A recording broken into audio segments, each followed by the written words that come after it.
تو اسی طریقے سے ہم نے یہ لمبا 22 کی 22 چیزوں میں پھر ہم نے یہ بھی کیا کہ آپ کٹنگ اینڈ پالشنگ کی جو مشینری ہے اس میں پہلے لسٹ نہیں تھی وہ بھی ڈیوٹی ایگزمپٹڈ لسٹ نہیں تھی، تو ہم نے اب وہ لسٹ بھی اس کے ساتھ اٹیچ کروا دی ہے کہ یہ آپ کر سکتی ہیں۔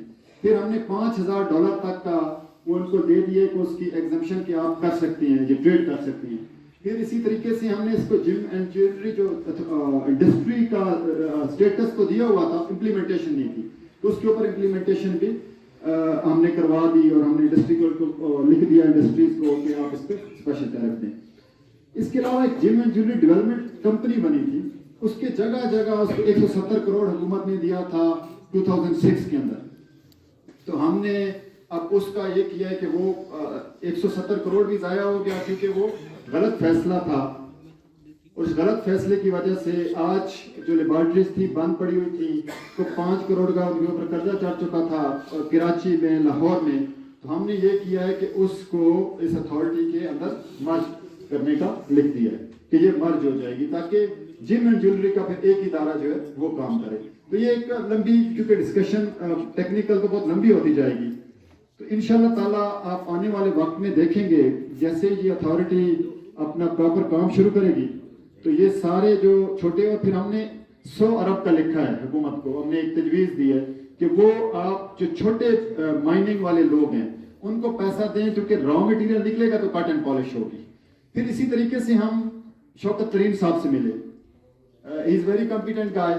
ہم نے یہ کہا کہ یہ کیسے ہو سکتا ہے کہ اگر آپ نے کپڑا ایکسپورٹ کرنا ہے اور آپ کے پاس کاٹن نہ ہو، اب کاٹن ہی نہیں ہے تو آپ کیسے ایکسپورٹ کریں گے؟ تو اس کے لیے را مٹیریل ضرورت نہیں، سارا را مٹیریل آپ کے پاس ہو سکتا ہے آپ کو ساتھ ڈائمنڈ لگانا پڑتا ہو، تو جب آپ امپورٹ کرتے ہیں تو اس پہ ٹیکسز، جیسے دوست محمد صاحب نے کہا کہ وہ اتنے زیادہ پڑ جاتے ہیں، تو پھر کیسے آپ اس کو کر سکیں گے؟ تو جب اب کیبنٹ میں نے پریزنٹیشن دی، سارے منسٹر صاحبان تھے، پرائم منسٹر صاحب تھے یہ بھی 2-3 ہفتے پہلے، تو شوکت ترین صاحب کو ہم نے پہلے گائیڈ کیا ہوتا ہے، انہوں نے کہا کہ یار گولڈ ہے، عام زبان میں آپ کو بتاؤں کہ ہمارا چونکہ ملک ہے، ہم اپنی بیٹی کو یا بہن کو جب ان کی شادی ہوتی ہے تو چاہے ریڑھی والا بھی ہے تو 1-2 تولے سونا ضرور دیتا ہے، جو چلو آدھا دیتا ہے، جو زیادہ افورڈ کرتا ہے وہ زیادہ دیتا ہے۔ تو ہمارا کلچر ایسا ہے کہ ہم دنیا میں چوتھے یا چھٹے نمبر پہ امپورٹ میں گولڈ کی آتے ہیں۔